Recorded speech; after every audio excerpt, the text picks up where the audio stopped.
বাংলাদেশে নৃশংসভাবে কাউকে মারার জন্য হিন্দু জাগরণ মঞ্চ একটা প্রতিবাদ মিছিল বার করেছিল, তাতে পুলিশ লাঠিচার্জ করলো, গুরুতরভাবে জখম করেছে অনেকজনকে, 17 জনকে অ্যারেস্ট করা হয়েছে, তার মধ্যে 7 জন মহিলা।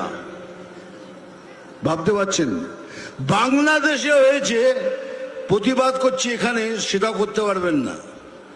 তারপরে সোজা ভাষায় এই সরকার বলে দিচ্ছে যা ইচ্ছে তাই করুন, আমরা বাংলাদেশের পক্ষে। আমরা যেভাবেই হোক এই পশ্চিম বাংলাকে ওয়েস্ট বাংলাদেশ করে ছাড়বো। তাহলে আপনারাও শুনে রাখুন, এই শরীরে যতদিন 1 ফোঁটা রক্ত থাকবে कोई माई का लाल ये नहीं कर सकता।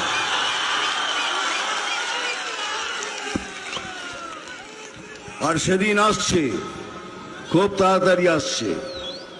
আপনাদেরও বলে রাখি, যে যেভাবে আপনাদের সাথে ব্যবহার করবে ঠিক সেইভাবে তাদের ব্যবহারের উত্তর দেবেন, তা না হলে এরা সোজা হওয়ার লোক নয়।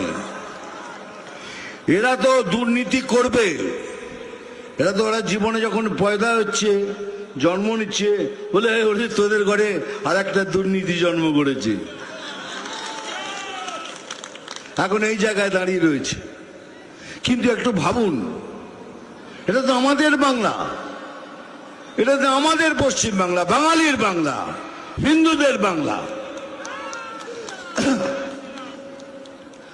যদি এরকম কিছু হয় তাহলে আমরা কোথায় যাব? ওদের তো অনেক দেশ আছে চলে যাবার, আমরা কোথায় যাব? দেখুন,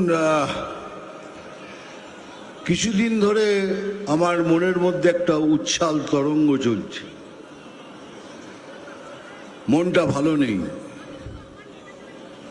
কেন নেই সেটা হলো এই জন্যই কি আমি কি এখনো পশ্চিম বাংলায় আছি না বাংলাদেশে আছি।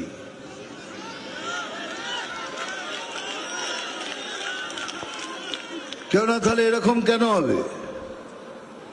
ওখানে কেউ হারমোনিয়াম কেড়ে নিচ্ছে, তো ওখানে একটা বাচ্চা মেয়েকে মায়ের গান করার জন্য তাকে বাধা দেওয়া হচ্ছে, মায়ের গান করাতে বাধা দেওয়া হচ্ছে। এমন কোন ধর্মীয় বই নেই যেখানে লেখা নেই, এখানে সব জায়গায় লেখা আছে যে মায়ের পায়ের নিচে স্বর্গ, मां के पैरों तले जन्नत है। अगर তাই যদি হয় তাহলে মা সাম্প্রদায়িক হলো কি করে? এই জন্য হচ্ছে এখানকার সরকার ছুট দিয়ে রেখেছেন। আমরা কিন্তু বারবার বলছি আমরা মুসলমানদের খিলাফ নই, আমরা ভারতীয় মুসলিমদের এগেনস্টে নই, আমরা ওই মুসলিমদের এগেনস্টে যারা ভারতের ক্ষতি করতে চায়।